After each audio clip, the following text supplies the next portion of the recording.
Hello everybody, and welcome on back to another episode of Agitprop in the morning. Incels hate it, radical Antifa communists love it. I'm your host, Absent Atlas, and let's just hop right on into it.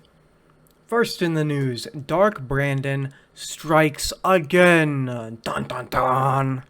Joe Biden never had the strength to cancel student loan debt, so Dark Brandon had to step in. It is neoliberal reckoning day, boys. It is neoliberal reckoning day.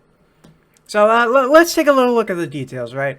Pell Grant recipients are eligible for up to $20,000 in debt cancellation, while non-Pell Grant recipients are eligible for up to $10,000.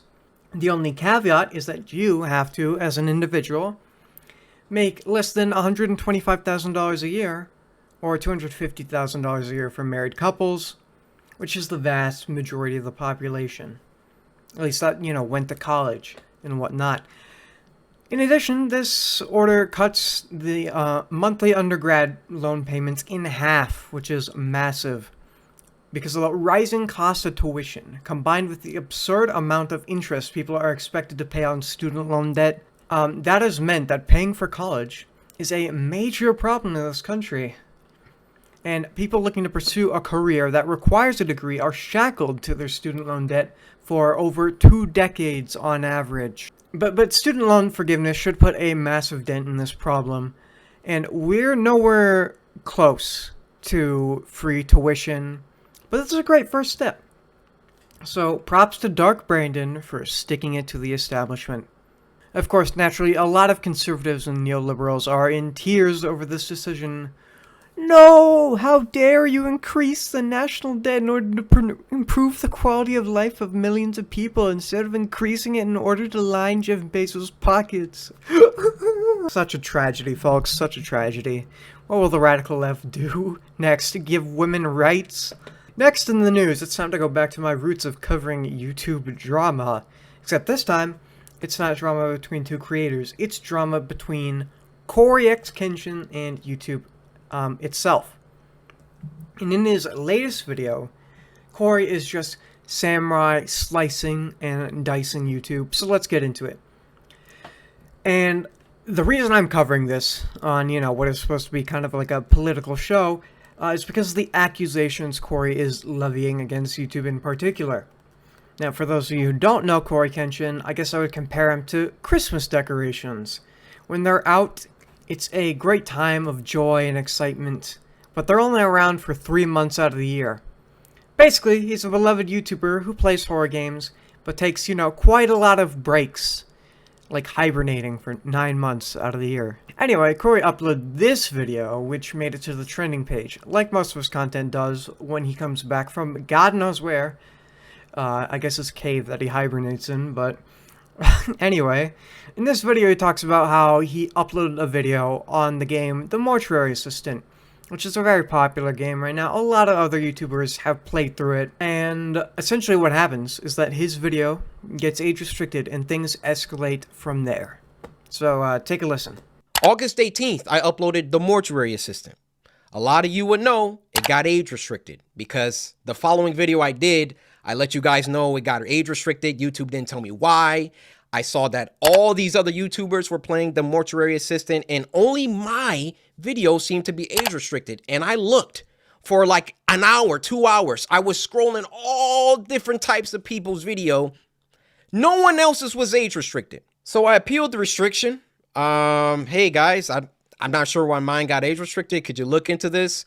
Appeal rejected.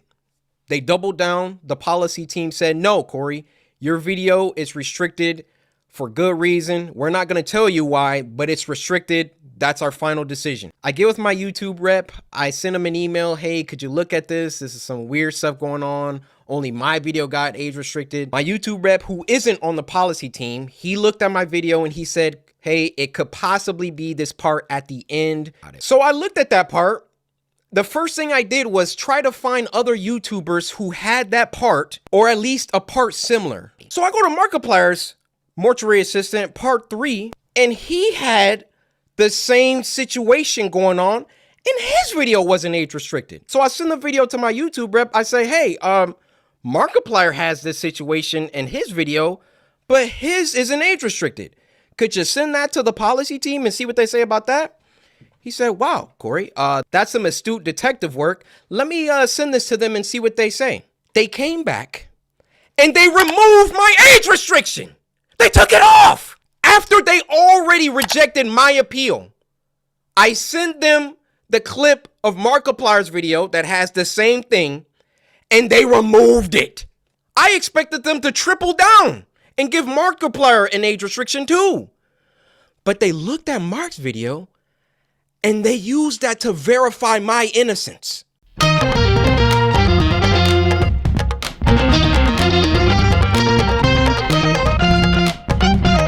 Why is my channel so much more heavily scrutinized than my peers? My peers, and when I say peers, I mean people around my level, around my view count, just to keep it simple. Why is my channel so much more thoroughly scrutinized? Especially so when I've been #1 trending multiple days in a row, which I've done multiple times. And every single time I start to get an uptick in traction, an uptick in activity, here comes YouTube coming through. Hey, let's get him for that video from 2019. Yeah, you see this, Corey? No, this is bad. It wasn't bad the 9 months that I was off the platform. It was only bad when I got back and I was #1 trending. This situation was only bad because I've been #1 trending since I got back. Every other YouTuber has uploaded the mortuary assistant.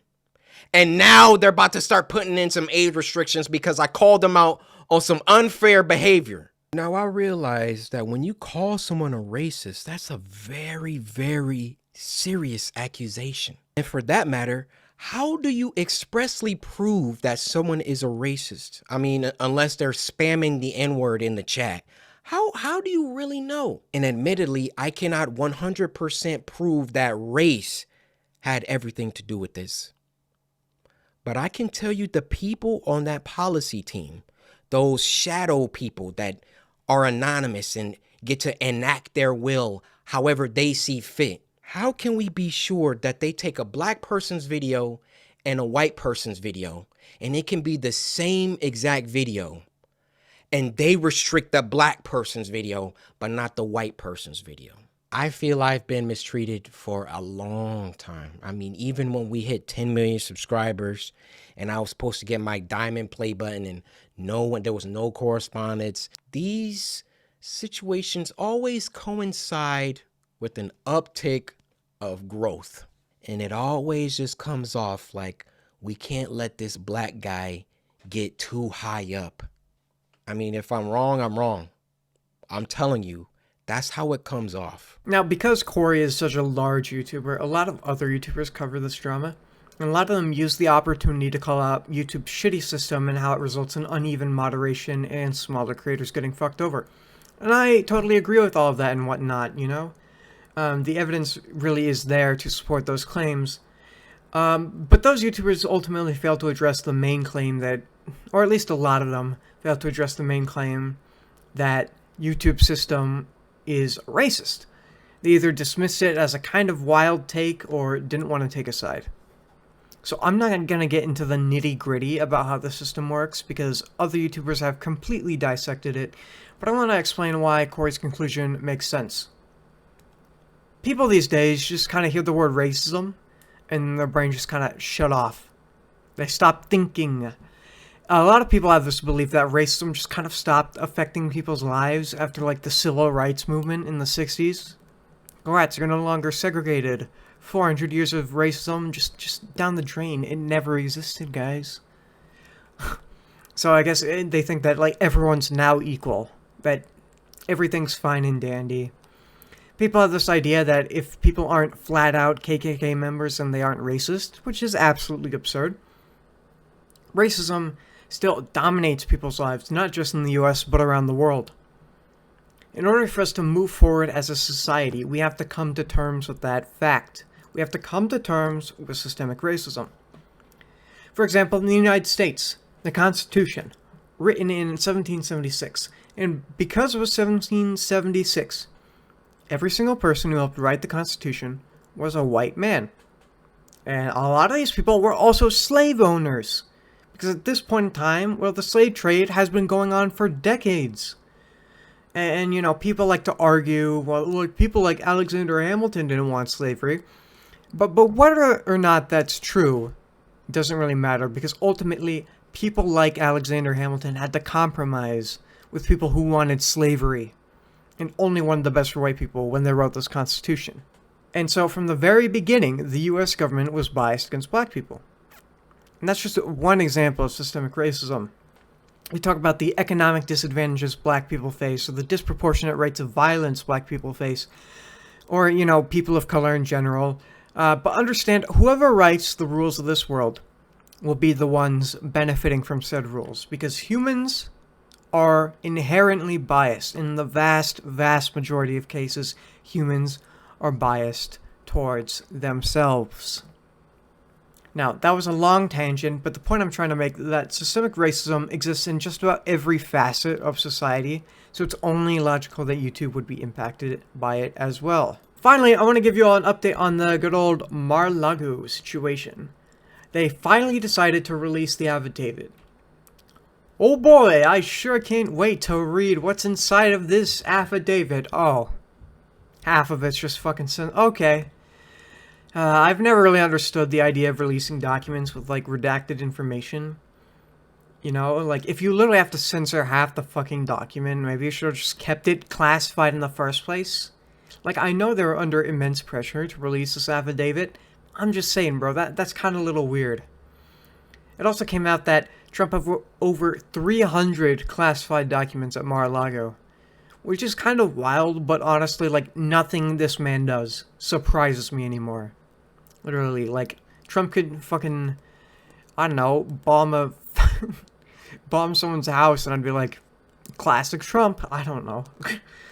There's been this whole argument whether or not Trump declassified all these documents before leaving office, including people like Ben Shapiro arguing that, well, he could have technically declassified it in his head, and therefore we theoretically have no way to prove that he didn't declassify those documents. It's just fucking insane, but okay. The thing, however, is that even if he declassified all those documents, he still would have committed a crime. At least if this reporting by the Washington Post holds true, because it is illegal to remove documents pertaining to national security, regardless of whether or not the information was classified or not. And also, a president cannot declassify nuclear documents under the law, so if the FBI was looking for nuclear documents in their search, which is highly likely, in my opinion, due to the scrutiny raiding the house of a former president would bring, then he still committed a crime. I really wonder if the FBI even found all the documents they were looking for. Like, maybe they had some documents incredibly vital to national security and they just couldn't find them. In that scenario, people's first conclusion would be, okay, well, Trump obviously handed them over to Putin. But I think it should be fairly obvious by now what Trump does to documents. Thank you all so much for watching this video. If you enjoyed, consider leaving a like and clicking that subscribe button. Hope you have a fantastic rest of your day, and I will talk to you all later.